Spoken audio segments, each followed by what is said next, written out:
अवधूत चिंतन श्री गुरुदेव दत्त. काल आपण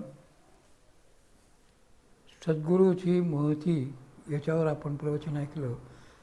आज भगवती कुंडलिनी याबद्दल परमपूज्य मामा म्हणतात, ते कुंडलिनी जगदंबा जे चैतन्य चक्रवर्तीची शोभा, जिया विश्वबीजाची या कोंभा सावली केली, जे शून्यलिंगाची पिंडी, जे परमात्मया शिवाची करंडी, जे प्रणवाची उघडी जन्मभूमी.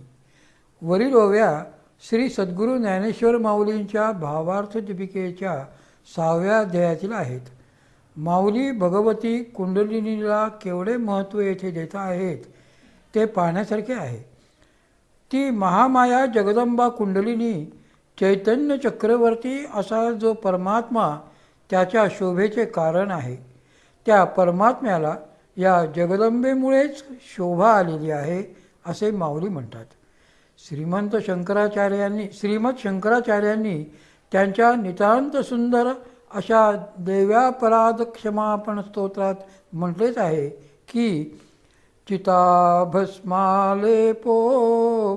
गरलमशनं दिक्पटधरो, जटाधारी कंठे भुजगपतिहारी पशुपति, कपाली भूतेशो भजति जगदीशैकपदवीं, भवानी त्वत्पाणि ग्रहण करि परिपाठी फलमिदं.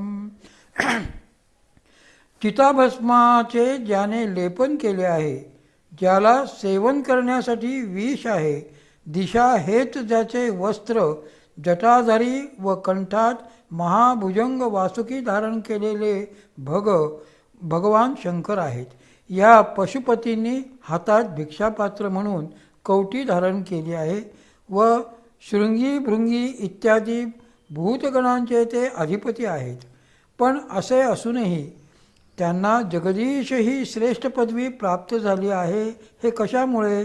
तर हे माते, तुझ्याशी केलेल्या पाणीग्रहणाचे हे फल आहे. ह्या जगदंबा कुंडलीने विश्वबीज असा जो परमात्मा त्याच्या जीवात्मारूपी कोंभावर, शंकराच्या पिंडीवर नाग ज्याप्रमाणे फणा काढून सावली करतो त्याप्रमाणे सावली केली आहे. ती जगदंबा अव्यक्त परमात्म्याची जणू साकार पिंडीच आहे. ती परमात्मा सदाशिवाचे जणू संपुष्टच आहे. तसेच ती प्रवणाची प्रत्यक्ष जन्मभूमीच आहे. अशी भगवती कुंडलिनीच जगताच्या उत्पत्तीचे कारण होय.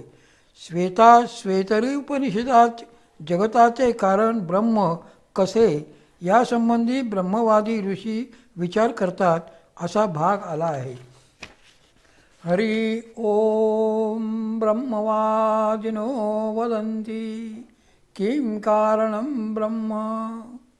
ब्रह्मवेत्ते म्हणतात, जगताचे कारणभूत ब्रह्म कसे, मग प्रमाणांतरादिनी ज्ञात होत नाही, म्हणून त्यांनी ते ध्यानयोगानुगता अपश्यन् देवात्मशक्तिं स्वगुणैर्निगुणाम्, यः कारणानि निखिलानि तानि कालात्मयुक्तान्यधिष्ठते का. ध्यानयोगाच्या अनुशीलनाने अनुभवले की स्वतःच्या गुणांनी आच्छादित अशी परमात्म्याची शक्ती, देवात्मशक्तीच एकटी काळापासून आत्म्यापर्यंत सर्व कारणांचे अधिष्ठान आहे. यासंबंधी एकदा माऊलींना कोणी एकाने प्रश्न विचारला, महाराज, आपण तर सर्व सनातन वैदिक धर्माचे अनुयायी आहोत, वेद प्रामाण्य मानणारे आहोत, मग तुम्ही ही जी भगवती कुंडलिनी म्हणता आहात तिला वेदात कोठे आधार आहे काय? त्यावर माऊली म्हणतात की वेदात अनेक भाग आहेत. त्यापैकी जे तंत्रमार्ग आहेत त्यात रुद्रयामाल तंत्र म्हणून एक प्रसिद्ध तंत्र आहे. ह्या तंत्राची अनेक पटले आहेत. त्यापैकी एका पटलात किंवा प्रकरणात यासंबंधी खुलासा केलेला आहे. तो खुलासा असा आहे की वेदाधीनं महायोगं योगाधीनाच कुंडलिनी. वेदात जे अनेक प्रकारचे योगांचे वर्णन केलेले आहे त्यापैकी सर्वश्रेष्ठ असा जो योग आहे त्यासच महायोग असे म्हणतात. अशा या श्रेष्ठ महायोगाच्या सहाय्यानेच श्री शक्ती कुंडलिनी जगदंबा जागृत होत असते. ही कुंडलिनी शक्ती वेदांतर्गत महायोगाधीन आहे. आता तिच्या अधीन कोण आहे तर कुंडल्याधीनं चित्तं तुम चित्ताधीनं चराचरम. त्या कुंडलिनी भगवतीच्या अधीन चित्त आहे व त्या चित्ताच्या ताब्यात कवा अधीन अखिल चराचर आहे. म्हणून एका वेदाच्या जाणण्याने महायोगाचे, त्यामुळे कुंडलिनीचे, त्यामुळे चित्ताचे व त्यामुळे चराचराचे ज्ञान होते. असे जे वेद आहेत ते परमेश्वराच्या निश्वासातून उत्पन्न झालेले आहेत.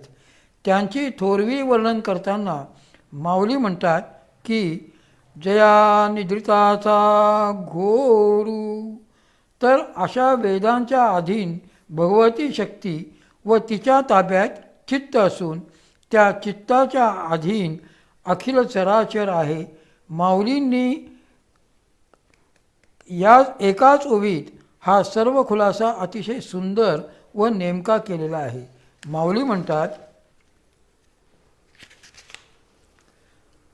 करणे वा न करणे हे आगवे तोची जाणे विश्व चळतसे जेणे परमात्मेनी.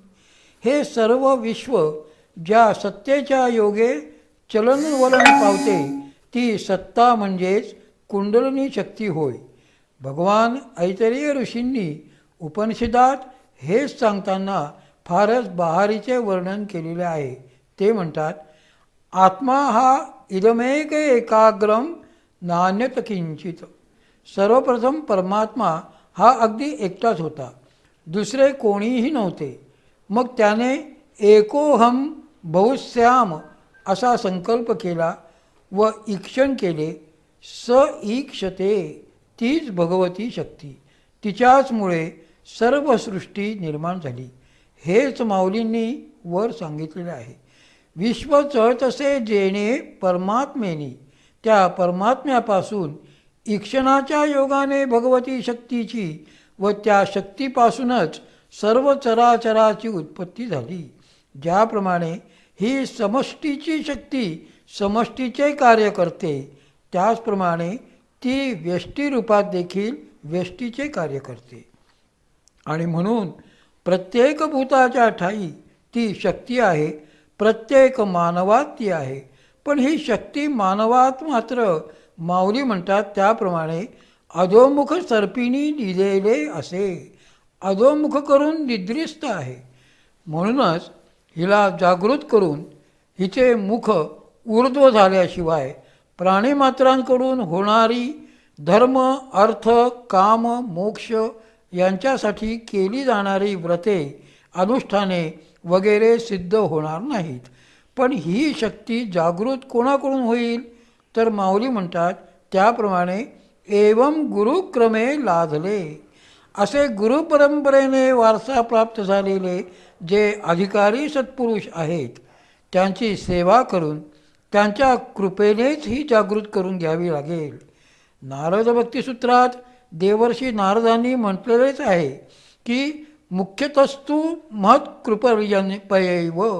पण नुसती शक्ती जागृत करून घेतली आणि त्यांनी सांगितल्याप्रमाणे नित्य साधना केली नाही तर काहीही उपयोग नाही. साधना म्हणजे अभ्यास केला तरच वासनांचा क्षय होऊन कर्मफल जो परमात्मा त्याची प्राप्ती होईल. आता कुंडलिनी शक्ती म्हणजे काय ते बघूया. हठयोग प्रदीपिका नावाचा ग्रंथ आहे. त्यात प्रत्येक प्रकरणाला उपदेश असे म्हटले आहे. तर त्याच्या तृतीय उपदेशात म्हटले आहे की सशैले वनधात्रीणां यथाधारो हि नायका सर्वेषां योगतंत्राणां तथा धारो हि कुंडलिनी. ज्याप्रमाणे वन, पर्वत, नदी, सरोवर व समुद्रासह पृथ्वी या सर्वांचा आधार शेष आहे, परमात्म्याची शक्ती समष्टी रूप, त्याचप्रमाणे सर्व योगांचा व तंत्राचा आधार कुंडलिनी म्हणजे परमात्म्याची शक्ती व्यष्टीरूप शक्ती आहे. या संदर्भात माऊलींनी 6व्या अध्यायात अधोमुख सर्पिणी निदेली असे म्हटले आहे. ही नागिनी अथवा सर्पिणीच सर्व प्राणीमात्रांच्या शरीराची आधाररूपा आहे. या शरीरातील मन, बुद्धी, चित्त, अहंकार, इंद्रिये आदी 36 तत्वांचा आधार हीच शक्ती आहे. म्हणूनच हिची जागृती न होता इतर कुठलेही उपाय केले तर ते व्यर्थच जाणार. त्यासाठी हिची जागृती आवश्यक आहे आणि ही शक्ती जागृत व्हावी म्हणून श्री गुरूंची कृपा संपादन करणे आवश्यक आहे. आता ही शक्ती शरीरात कुठे असते असा प्रश्न पडेल. रुद्रया मूलतंत्रात यासंबंधी असे सांगितले आहे की ध्यायेत कुंडलिनी सूक्ष्मां मूलधार निवासिनीं तामिष्टदेवतारूपां सार्धस्त्रीवलयान्वितां. ही सूक्ष्म ब्रह्माशक्ती मूलाधार स्थानी निवास करून राहते. तीच इष्टदेवता रूप समजून तिचे ध्यान करावे. ती 3.5 वेढे घालून तेथे बसली आहे. जर ह्या भगवती कुंडलिनी शक्तीचे ध्यान करून तिला श्री सद्गुरु कृपेने शरण गेले तरच मूलाधार चक्रात निवास करीत असलेली ती महाशक्ती सूक्ष्म रीतीने अवलोकनात येईल. तिचे स्वरूप कसे असेल तर पुढे सांगतात. कोटी सौदामिनी भासां स्वयंभूलिंगवेष्टिनीं तामुत्थाप्य महादेवी प्राणमंत्रेण साधका. सुप्ता नागोपमा येषा स्फुरंगती प्रभया स्वया अहिवत संधि संस्थाना वाग्देवी बीजसंज्ञका. कोटी सौदामिनी सारखी विजेसारखी स्वयंभू लिंगाला वेढून बसलेली ती महादेवी साधक प्राणमंत्राच्या साहाय्याने प्राणायामाच्या साहाय्याने उत्थापित करतात. हेच वर्णन माऊलींनी फारच बहारीचे केलेले आहे. 6व्या अध्यायात माऊली म्हणतात. तव येरीकडे धनुर्धरा आसनाचा उभारा शक्ती करी उजगरा कुंडलिनी. नागाची पिले कुंकुपे नाले वर्ण घेऊनी आले सेजे जैसे तैशी ते कुंडलिनी मोटकी औटवर्णी अधोमुख सर्पिणी निदेली असे. विद्युल्लतेची विडी वन्यज्वालाची घडी पंधरेयाची चोखडी गोटी वक्जैसी तैसी सुबद्ध आटली पुटी होती दाटली ते वज्रासने चिमुटली सावध होय. तेथ नक्षत्र जैसे उलंडले की सूर्याचे आसन मोडले तेजाचे बीज विरूढले अंकुरेसी. तैसी वेडिया ते सोडिती कवतिके अंग मोडिती कंदावरी शक्ती उठली दिसे. माऊली म्हणतात. इतके जो होत आहे तोच आसनाच्या आचीमुळे दुसऱ्या बाजूने कुंडलिनी शक्ती जागृत होते. ती शक्ती 3.5 वेढे घालून त्यात आपले तोंड खुपसून झोपी गेल्याप्रमाणे स्वस्थ पडलेली असते. नागांची पिले कुंकुवाने माखल्यावर दिसावीत तसा तिचा वर्ण आहे. विजेच्या वलयाप्रमाणे, अग्निज्वालांचे एकावर एक रचलेल्या थराप्रमाणे किंवा 100 नंबरी सोन्याप्रमाणे घोटून चकचकीत केल्याप्रमाणे अत्यंत तेजस्वी आहे. ती कुंडलिनी शक्ती आपल्याच अंगाभोवती आवळून राहिल्याप्रमाणे अंकुचित होऊन राहिलेली असून वज्रासनाच्या दाबाने चिमटा बसल्यामुळे सावध होते. आकाशातून तारा तुटून पडावा किंवा सूर्य आपल्या स्थानावरून घसरून खाली यावा त्याप्रमाणे एकदम अगदी लख दैदिप्यमान प्रकाश अंकुरित व्हावा अशी दिसू लागते आणि हलके हलके आपल्या अंगाभोवतीचे वेढे सोडीत सोडीत अंगाला आळोखे पिळोखे देऊन ती शक्ती नाभिकंदावर एकदम खाडकन उभी राहिल्यासारखी दिसते.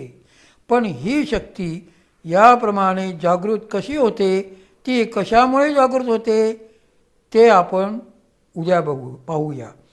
अवधूत चिंतन श्री गुरुदेव दत्त. चित्ती तुझे पाय डोळा मुखाचे